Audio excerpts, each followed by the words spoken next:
Good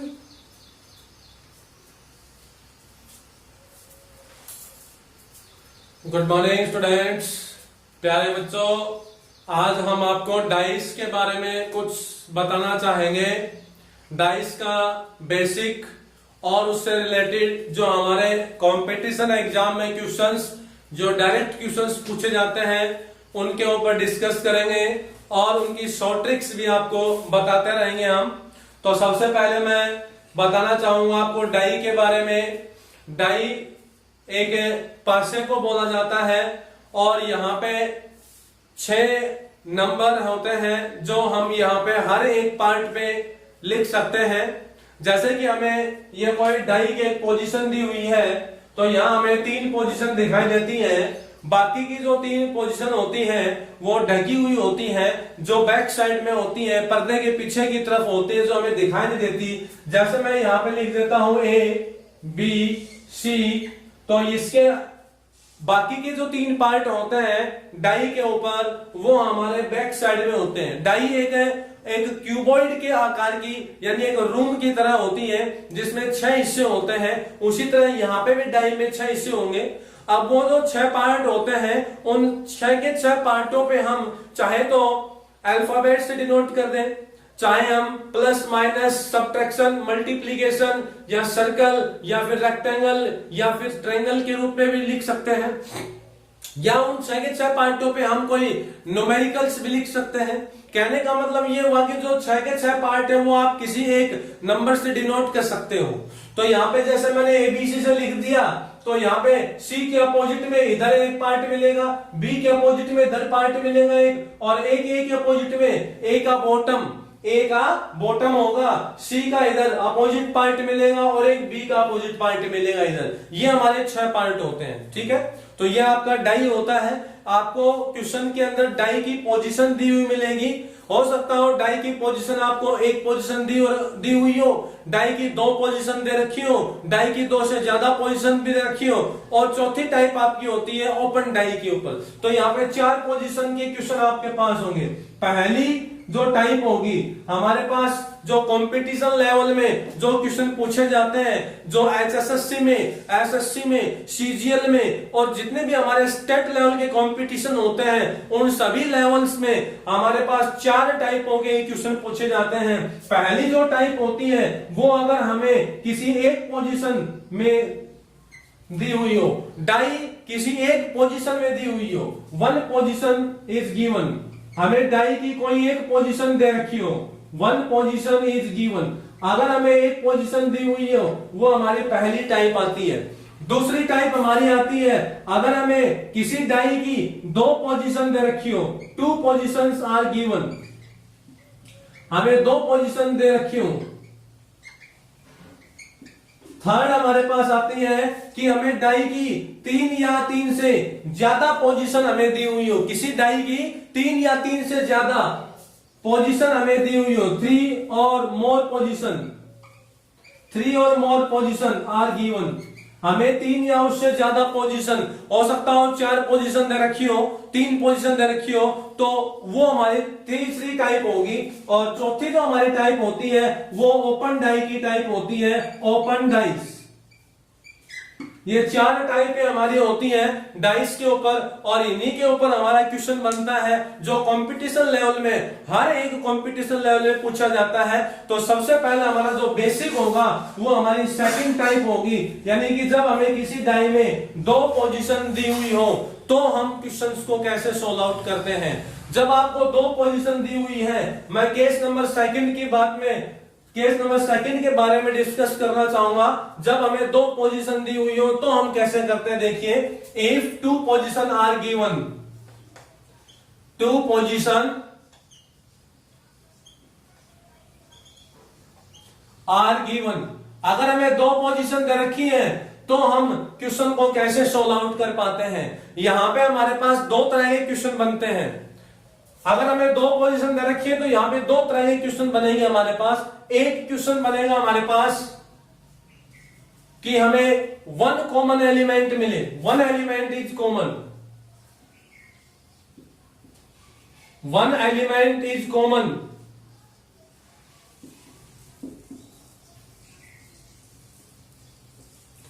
और दूसरा हमारे पास होगा टू एलिमेंट्स आर कॉमन।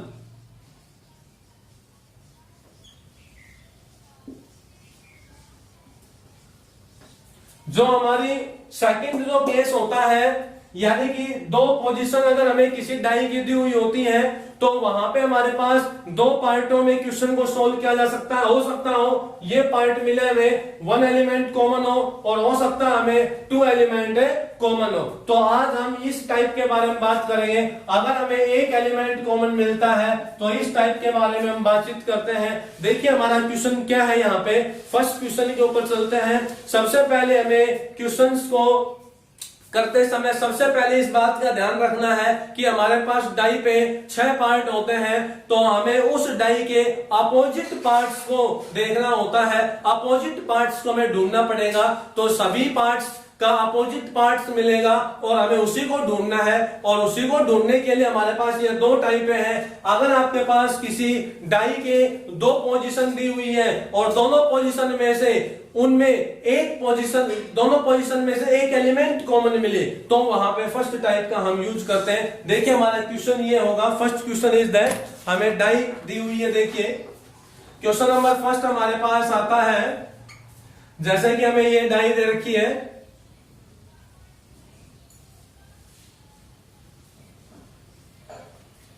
और हमें डाई दी हुई है यहाँ पे 1 3 5 इसकी पोजीशंस है। डाई के ऊपर दिया हुआ है 1 3 5। इसके बाद सेकेंडली हमें ये डाई दी हुई है, पोजीशन के रूप में लिखा है 2 5 और 6। ठीक है, ये आपके पास क्वेश्चन है। एक ही डाई की दो पोजीशन, फर्स्ट पोजीशन और सेकंड पोजीशन। एक ही डाई की दो पोजीशन हमारे पास है, फर्स्ट पोजीशन और सेकंड पोजीशन। अब इन दोनों पोजीशन से आपको अपोजिट जो एलिमेंट है वो बताने हैं, आपको अपोजिट एलिमेंट फाइंड आउट करने हैं। सबसे पहला हमारा बेसिक वे में तरीका यही होगा कि हमें अपोजिट एलिमेंट ढूंढना है। अपोजिट एलिमेंट का मतलब हमारे पास एक डाई के ऊपर 6 एलिमेंट लिखे तो 1 का अपोजिट क्या है। जैसे यहाँ 2 है, 2 यहाँ पे आपके पास जो अबव है, यानी 2 ऊपर की तरफ है, तो 2 का बॉटम यानी 2 टॉप पे है। यहाँ पे 2 टॉप पे है तो 2 का बॉटम क्या होगा। इसी तरह से 3 है वो टॉप पे, तो 3 का बॉटम क्या होगा। 6 का अपोजिट क्या होगा, 5 का अपोजिट क्या बनेगा।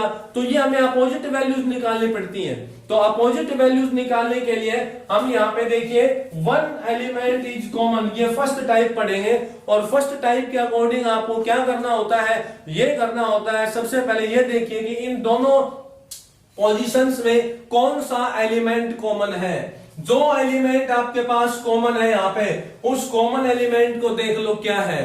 और कॉमन एलिमेंट को देख के उसके आपको एंटी क्लॉकवाइज डायरेक्शन में नहीं जाना है, आपको क्लॉकवाइज डायरेक्शन में घूमना है। क्लॉकवाइज डायरेक्शन, जैसे हमारी घड़ी चलती है, हमारी घड़ी चलती है वो इस डायरेक्शन में चलती है, ये हमारी होती है क्लॉकवाइज डायरेक्शन।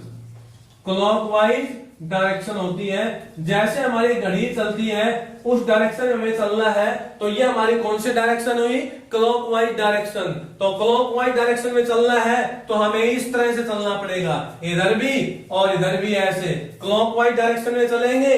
तो यहाँ पे देखिए कॉमन एलिमेंट से चलना है आपको, ये ध्यान रखें। 5 के बाद चलते हैं तो 5 के कॉमन एलिमेंट के अकॉर्डिंग हम चलेंगे, तो 5 के बाद यहाँ पे क्लॉकवाइज डायरेक्शन में 1 आएगा और 1 के क्लॉकवाइज डायरेक्शन में फिर 3 आ जाएगा। इसी तरह इस 5 के ऊपर चलेंगे तो 5 के क्लॉकवाइज डायरेक्शन में 2 आ जाएगा और इसके क्लॉकवाइज डायरेक्शन में 6 आ जाएगा। ठीक है, अब आपको यहाँ पे ट्रिक के अनुसार क्वेश्चन को सोल्व करना है। और ट्रिक हमारी यही थी कि जो कॉमन एलिमेंट है वो देखिए क्या है और उसके क्लॉकवाइज डायरेक्शन में हमें घूमना है। क्लॉकवाइज डायरेक्शन में घूमने के बाद आपको ये देखना पड़ेगा, यहाँ पे 3 और 6 आए हैं तो 3 का अपोजिट 6 हो जाएगा, 1 का अपोजिट 2 हो जाएगा और 5 का अपोजिट आपके पास अभी नहीं आया है। तो जो 5 का अपोजिट निकालना है तो वो आपके पास जो वैल्यू बच गई वो हो जाएगी। यानी कि 3 का 6 हो गया अपोजिट, 1 का 2 हो गया, तो 5 का क्या आ जाएगा, 5 का अपोजिट हो जाएगा यहाँ पे 4। इसका मतलब आप यहाँ पे लिख सकते हैं कि 5 का अपोजिट तो हो जाएगा वो 4 हो जाएगा, 1 का अपोजिट 2 हो जाएगा और 3 का अपोजिट क्या हो जाएगा 6। तो सबसे पहले आपको ये सीखना बहुत जरूरी है, अपोजिट नंबर्स जानने बहुत ही जरूरी है। तो जो आपकी सेकंड टाइप थी ये बेसिक लेवल से क्वेश्चन को उठाती है और इसमें हमें यही सीखना है कि आपको अपोजिट नंबर्स कैसे पता लगेंगे, अपोजिट नंबर्स को हमें ढूंढना है। तो यहाँ हमें अपोजिट नंबर्स के बारे में पता चल चुका है। दूसरी बात ये भी होती है इसमें, जैसे 5 का अपोजिट 4 है तो आपको किसी भी पोजीशन में 5 और 4 एक साथ दिखाई नहीं देंगे। अगर एक साथ दिखाई दे गए तो वो आपके पास पोजीशन गलत है, ठीक है, इस बात का ध्यान रखना। जैसे 1 का अपोजिट 2 है तो 1 और 2 आपको पोजीशन में एक साथ नहीं दिखाई देंगे। इस पोजीशन में जैसे 1 और 2 आपको दिखाई नहीं देने चाहिए, इसमें भी 1 और 2 एक साथ दिखाई नहीं देने चाहिए आपको।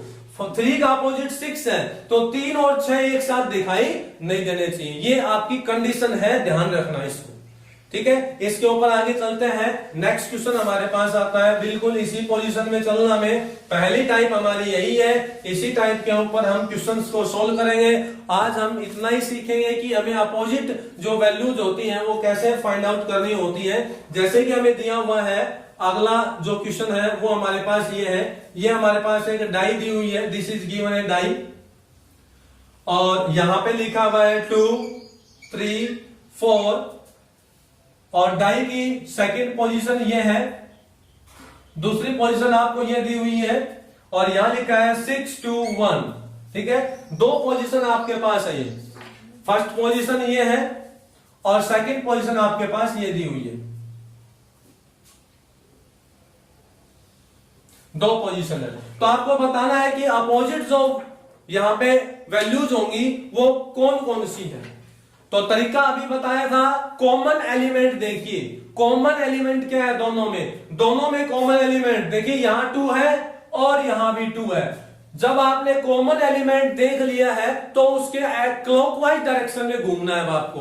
क्लॉकवाइज डायरेक्शन में घूमेंगे तो यहाँ पे 2 की क्लॉकवाइज डायरेक्शन मतलब जैसे हमारी घड़ी चलती है और इसका क्लॉकवाइज डायरेक्शन ये हो जाएगा। तो क्लॉकवाइज डायरेक्शन में चलेंगे तो 2 के क्लॉकवाइज में चलते हैं तो आपके पास 3 आ जाएगा, फिर 3 के यहाँ पे क्लॉकवाइज में 4 आ जाएगा। इसी तरह इसके क्लॉकवाइज में चलेंगे तो यहाँ पे आपके पास कितना आ जाएगा 1 और फिर इसके क्लॉकवाइज में 6। 2 का क्लॉकवाइज करें तो 1, 1 का क्लॉकवाइज करेंगे तो 6 आ जाएगा, ठीक है। अब यहां से आपके पास क्या बन गया, 4 का अपोजिट 6, 3 का अपोजिट 1 और 2 का अपोजिट निकालना तो जो वैल्यू बच गई वो देख लीजिए, 5 बच गया तो 2 का अपोजिट क्या हो जाएगा 5 हो जाएगा। तो आपको इस तरह से अपोजिट जो नंबर है वही डिफाइन करने हैं, अपोजिट वैल्यू है वही निकालनी होगी यहाँ पे। तो 3 का अपोजिट तो आपका क्या हो जाएगा 1, 4 का अपोजिट हो जाएगा 6 और 2 का अपोजिट 5, या 5 का आप 2 कह सकते हो या 2 का 5 कह दीजिए,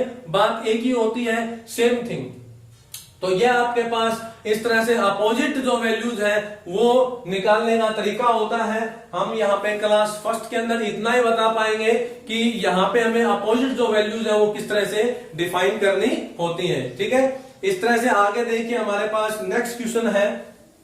नेक्स्ट क्वेश्चन देखिए, थोड़ा सा नेक्स्ट क्वेश्चन आपको हटके मिलेगा, बदली करके मिलेगा। यहाँ पे नेक्स्ट क्वेश्चन में थोड़ा सा बदलाव होगा, क्या है देखिए ध्यान से।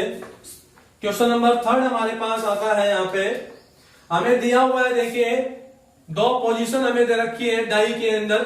ये आपके पास डाई दी हुई है और इसमें 2 पोजीशन है ए, बी और ई। दूसरी पोजीशन हमें दी हुई है डाई पे, ये हमारी अगली पोजीशन है और इनमें पोजीशन में लिखा है बी, डी और एफ। ये 2 पोजीशन आपको दी हुई है, फर्स्ट पोजीशन और सेकंड पोजीशन।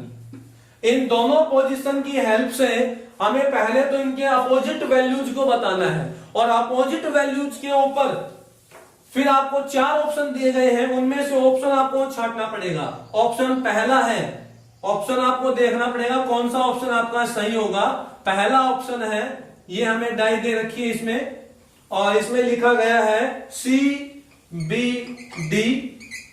दूसरा ऑप्शन आपके पास है यहाँ पे यानी सेकंड डाई हमारे पास है, यहाँ पे डाई की सेकंड पोजीशन दे रखी है और इसमें लिखा है CFD। ठीक है, तीसरा ऑप्शन हमें दिया है यहाँ पे, यानी कि थर्ड जो हमारी पोजीशन है वो हमें गिवन है और उसमें हमें दिया हुआ है DEF और फोर्थ हमारे पास है यहाँ पे। जो फोर्थ ऑप्शन होगा मैं वो यहां पे लिख देता हूं या ऊपर लिख देता हूं। फोर्थ ऑप्शन में यहां लिख देता हूं। फोर्थ ऑप्शन जो मेरा होगा वो ये है, यहां मेरे को डाई दे रखी है ये और उसकी पोजीशन है, पोजीशन लिखा हुआ है यहाँ पे AEF। ठीक है, ये फोर्थ ऑप्शन है। तो आपके पास दो पोजीशन दी हुई है। कौन कौन सी पोजीशन दी हुई है? देखिए, पोजीशन आपके पास दो है, एक ये पोजीशन है और एक ये पोजीशन है, दो पोजीशन है। इन दोनों पोजीशन की हेल्प से आपको पहले यहाँ पे अपोजिट वर्ड्स, अपोजिट एलिमेंट्स ढूंढने हैं और उसके बाद ये चार ऑप्शन आपको दिए हुए, कौन सा ऑप्शन सही है ये बताना है। तो पहले अपोजिट हमें एलिमेंट ढूंढना है, तो कॉमन एलिमेंट देखिए, वन कॉमन ट्रिक होती है ये, वन कॉमन ट्रिक के नाम से जानता है। तो वन कॉमन ट्रिक यहाँ पे देखिए, एलिमेंट बी यहाँ पे दोनों में है, एलिमेंट बी यहाँ पे कॉमन है, तो आप यहाँ पे बी के क्लॉकवाइज डायरेक्शन में घूम जाएंगे तो बी का क्लॉकवाइज इधर आ जाएगा ई, फिर ई का हो जाएगा ए, तो ये आ जाएगा आपके पास क्लॉकवाइज डायरेक्शन। इसी तरह बी का क्लॉकवाइज घूमेंगे तो बी का हो जाएगा इधर डी और फिर आ जाएगा इसका एफ। ये आपकी क्लॉकवाइज डायरेक्शन की वैल्यू होगी। अब क्लॉकवाइज डायरेक्शन से आपको देखना है ए का अपोजिट एफ, ई का अपोजिट डी और बी का अपोजिट आपके पास जो बच गया वो सी बच गया यहाँ पे, तो सी आ जाएगा। इट मीन्स ए का अपोजिट क्या हो गया? एफ हो जाएगा, ई का अपोजिट क्या हो गया? डी हो गया और सी का अपोजिट क्या हो गया? बी हो गया। यहां से हमें ये वैल्यूज के बारे में पता लगा है, इन वैल्यूज के बारे में पता लग गया हमें कि ए का अपोजिट एफ, ई का अपोजिट डी, सी का अपोजिट बी हो गया। ठीक है, अब इन तीनों के आधार पे आपको यह बताना है कि इन चारों में से कौन सा ऑप्शन सही होगा। तो देखिए, एक बात मैंने आपको अभी भी बताई थी पिछले ही क्वेश्चन में कि जब आपको ए और एफ दोनों अपोजिट वैल्यू दिखाई दे रही है, यानी ए के अपोजिट में एफ है, अगर ए यहां है तो एफ इसके बॉटम में है, इसका मतलब ये होगा। ई के अपोजिट में डी है, अगर ई यहां पे है तो इसके बॉटम में क्या होगा? डी होगा। इनका मतलब ये होता है। तो अब आपको मेन बात ये ध्यान में रखनी है, जब किसी भी एक एलिमेंट के अपोजिट में दूसरा एलिमेंट है तो वो दोनों एलिमेंट किसी एक पोजीशन में नहीं आने चाहिए। जैसे देखिए, यहां पे पहले ऑप्शन में आपके पास बी और डी आया हुआ है और सी आया हुआ है, यानी कि बी और सी है। और देखिए, बी का अपोजिट क्या है? सी। तो यानी कि जब ये दोनों आपस में अपोजिट है तो बी का अपोजिट तो सी है। बी अगर आपका टॉप में है तो सी कहां आना चाहिए? बॉटम में आना चाहिए। तो कहने का मतलब ये है कि बी और सी दोनों अपोजिट है, तो यहाँ पे दोनों आपको दिखाई नहीं देने चाहिए, दोनों आपको यहाँ पे एक साथ नहीं मिलने चाहिए। तो ये ऑप्शन आपका बिल्कुल गलत हो जाएगा। सेकेंडली ऑप्शन में देखिए, या फिर यहां आ जाइए, यहाँ पे देखिए डी ई एफ। अब देखिए, डी का अपोजिट क्या है? ई है। अब डी का अपोजिट ई है तो डी और ई दोनों एक साथ आ गए, तो ये भी आपका क्या हो जाएगा? गलत हो जाएगा ऑप्शन। कहने का मतलब ये हुआ यहाँ पे कि जब डी का अपोजिट ई है तो दोनों एक साथ दिखाई नहीं देने चाहिए, दोनों एक साथ एक पोजीशन में नहीं आने चाहिए, ये बात ध्यान में रखनी। इसी तरह से यहां आ जाओ फोर्थ ऑप्शन में, ए ई एफ। अब ए का अपोजिट क्या है? यहाँ पे ए का अपोजिट है एफ। देखिए, ए का अपोजिट एफ है और यहाँ पे ए और एफ दोनों आपको दिखाई दे रहे हैं, तो ये भी ऑप्शन गलत है। आपका ऑप्शन बी सही होगा। आप बी में देख सकते हो किसी का भी अपोजिट आपको दिखाई नहीं देगा। सी है और डी है और एफ है। सी का अपोजिट क्या है? बी। बी इसमें नहीं है। एफ का अपोजिट ए है, ए नहीं है इसमें। डी का अपोजिट ई है, ई नहीं है इसमें। तो आपका राइट आंसर क्या हो जाएगा? बी पार्ट हो जाएगा। यही आपका सही आंसर है। ठीक है, हमने ये टाइप की कुछ एक क्वेश्चन इस टाइप के ऊपर और लेके आएंगे नेक्स्ट लेक्चर में। तब तक धन्यवाद।